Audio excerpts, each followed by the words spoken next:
Poetas Brasileiros, demonstre.com.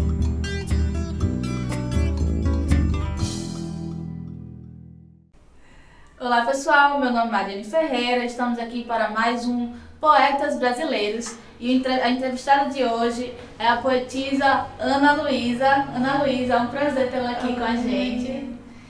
Vamos começar falando um pouquinho sobre o início poético da Ana Luísa com a literatura. Como é que foi que você começou a ter contato, né, com textos literários, a ler? Assim, meu primeiro contato com a leitura, né, foi logo muito cedo, porque o meu pai, ele é dono de uma banca de revista. Olha então só. eu sempre passava um tempo lá, e aí eu passava muito tempo lendo gibis, revistas infantis mesmo, e tinha um processo chamado devolução, que ele tinha que devolver as coisas que ele não vendeu para distribuidor, e aí ele levava muitas dessas coisas lá para casa pra gente fazer a checagem. Então eu também lia muito dessas coisas em casa, sem nem mesmo comprar, ficar pra mim. Então acho que começou aí. Eu tinha esse hábito de leitura desde muito cedo, porque eu fui muito estimulada nesse sentido. Que legal, um privilégio, né? Nem todo mundo Sim. tem esse início tão cedo. E você falou que esse seu início precoce com leitura, esse estímulo todo que você teve em casa com seu pai, com a banca de revista, você lia não só gibis, né, da Turma da Mônica, como também livros de policial como a Agatha Christie, né? Você disse que lia muito ela. Sim, eu lia muito. Eu acho que até muito recentemente eu li muitos livros mesmo da obra dela, porque lá em casa tinha muitos livros de coleções dela. E porque lá na banca de revista também vende livros, geralmente em combos, e esse livro era tipo muito, muito velho, chega era amarela a folha. E aí eu comecei a ler. Eu lembro que o primeiro livro que eu li dela foi Os Elefantes Não Se Esquecem, e aí eu fiquei muito empolgada, parecia que eu tava vendo um filme, e aí eu comecei a ler muito, muito ela. Eu li vários livros dela e adoro ela, maravilhosa. E você falou também que essa sua leitura ela teve como consequência um início de escrita também muito precoce, né? Sim, sim. Eu acho que o fato de eu ter muito contato com livros, revistas e tal, e que fez com que eu ler também fez com que eu quisesse muito escrever. Então, eu via na escrita mesmo uma forma de expressão. Para além de uma obrigação ou de algo que a gente precisava fazer na escola, eu gostava de chegar em casa e escrever em diário, escrever textos avulsos, assim. Era realmente uma forma de me expressar, que às vezes eu não conseguia tão bem falando, e escrevendo eu encontrava esse canal. Que legal. E aí você foi amadurecendo essa sua escrita, né? Com 13, 14 anos você teve um contato maior com textos poéticos, né? Sim. Como é que foi esse processo? Eu usava muito a rede social, que hoje já não é mais tão usada, que é o Tumblr. Sim. Mais ou menos em 2012, ela era muito, explodia, assim, lá tinha muito texto, e tinha texto de muitos autores. Eu lembro até que foi a partir dos textos de lá que eu comecei a gostar de escritores como Bukowski, Quintana, Leminski. Eu via as obras lá, parte das obras lá, e eu tinha interesse em comprar. E nisso também lá tinha muito texto poético, muito texto em verso.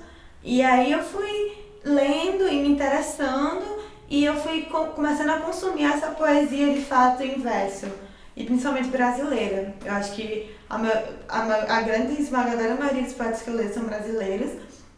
E aí eu fui me interessando e comecei a ler livros de Quintana, Manuel Bandeira, Fernando Pessoa, bem voltado mesmo para a coisa da literatura brasileira enquanto poesia. E Ana Luísa, você também, nesse período, começou a escrever seus primeiros poemas, né? Sim. Que antes você tinha escrevido mais de diário, até música você tinha escrito quando era na infância. Sim. Mas como foi esse processo de escrever versos, em versos, né? Assim, como eu falei, né? Quando eu era pequena, eu escrevia até música. E hoje em dia nem sei se eu consegui escrever uma música, mas eu escrevi. Mas a maioria desse processo em que eu comecei a escrever, eu escrevia contos, crônicas, e eram textos assim, em prosa mesmo. E pra mim foi um grande desafio aquela coisa de escrever um poema. Pra mim era um tabu enorme. Não era qualquer pessoa, qualquer escritor que conseguia escrever um poema. Então, quando eu fui consumindo poesia e colocando aquilo na minha rotina, eu acho que eu fui naturalizando a ideia, e eu pensei, por que não tentar, né? E aí eu escrevi a primeira vez, foi difícil, né? Eu eu ficava pensando muito, mas depois de um tempo eu comecei a naturalizar e eu pensava cada vez mais, era mais orgânico, o ato de escrever mesmo em verso.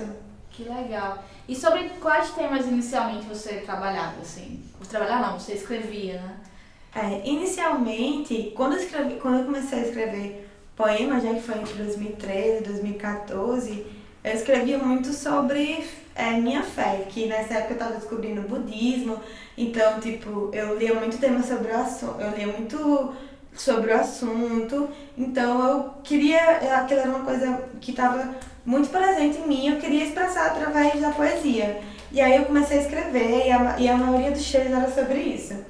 Aí no decorrer da minha vida, né, eu fui tendo outras vivências e aí eu fui escrevendo sobre diversos temas. Comecei a escrever sobre amor, que era uma coisa que eu não conseguia fazer em prosa, comecei a escrever sobre questões mesmo que eu me interessava, a luta das mulheres, política, e assim, fui desenvolvendo vários outros assuntos que eu descobri que eu poderia tratar através da poesia. Massa. E aí, com o decorrer, né, que você vai escrevendo, você vai lendo mais textos poéticos de escritores brasileiros, você vai amadurecendo sua escrita também, né? E aí você, pra você já tinha me falado que pra você o texto passou a não nascer pronto. Que antes você esperava uma inspiração chegar para escrever. Já em 2014 para cá, isso foi mudando, né? A sua visão, o seu modo de escrita. Sim, mudou bastante.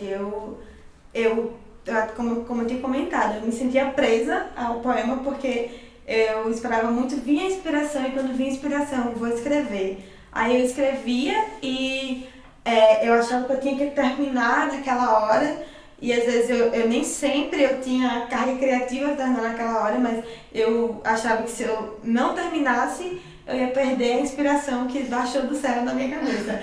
Então, com o tempo eu fui percebendo que escrever não precisava ser tão sufocante, sabe? Que se era uma coisa, pra mim era um canal de expressão, eu poderia ir e voltar no texto, eu poderia escrever uma parte, depois escrever outra. Enfim, eu acho que o fato de eu naturalizar a poesia na minha vida, de eu ler poesia, fez com que eu tivesse outra visão sobre isso de inspiração, necessariamente. E você falou da questão de naturalizar também, não só de tornar o processo mais orgânico, mas também de forçar a ter uma rotina maior de produção escrita, né? Sim, isso começou mais ou menos do ano passado pra cá, eu estabeleci uma frequência de... Eu não vou passar um mês sem escrever nenhum poema, porque não que eu vou escrever um poema que vai ser tão bom quanto aqueles poemas que eu escrevo, de fato, naturalmente, no sentido de que, eu quero escrever agora, mas pelo menos cria a rotina de escrever poemas na minha vida, insere aquilo como algo natural, cada vez mais leve e também me mantém no foco de eu continuar produzindo, porque muitas vezes a gente é sufocado pelo dia a dia e a gente pelas obrigações e esquece de algo que nos faz tão bem. Então, quando eu coloco isso como uma meta, eu consigo manter isso na minha vida. Outra coisa que a gente conversou é que você viu antes, né, você tinha muito receio de divulgar o seu trabalho, né, que você passou a divulgar primeiramente no Tumblr e depois no Facebook. Você tinha receio de que o feedback das pessoas mudasse seu modo de escrever, mudasse seu propósito. E que hoje você já tem uma visão diferente disso. Sim, eu tinha muito medo de que... Porque assim, como eu falei, escrever pra mim era um processo muito importante de mim comigo mesma. Era um canal de expressão, era um canal de sinceridade. Eu tinha medo que a partir do momento em que eu expusesse isto ao mundo, as pessoas, a opinião das pessoas, o que elas achavam sobre o que eu escrevia, afetasse de alguma maneira no que eu iria escrever futuramente. Eu começasse a escrever não o que eu queria falar, mas o que as pessoas queriam ler. E aí, com o tempo e amadurecimento, eu fui entendendo que, assim, que pra mim escrever tinha um propósito. E diante desse propósito eu me firmo nele para não deixar de expor ao mundo as coisas que eu quero que sejam expostas, mas também não deixar que a opinião das pessoas interfira no que eu quero falar ou como eu vou falar. E você, nos seus poemas, fala de temas que você vive, que você dialoga, como política, feminismo, questão do cotidiano, né? Que você Sim. tem interesse de falar. Como é isso pra você? Como é falar sobre esse tipo de coisa? Você que também já participou de saraus, como é divulgar e interpretar isso para outras pessoas? Essas suas vivências. Eu acho que um dos maiores propósitos, né, quando eu vou escrever, é falar sobre coisas que eu gostaria de ter ouvido, de ter lido de alguma forma. Não necessariamente coisas boas ou confortáveis de se ouvir, mas coisas que eu julgo necessárias e que eu julgo que acrescenta a gente enquanto gente mesmo.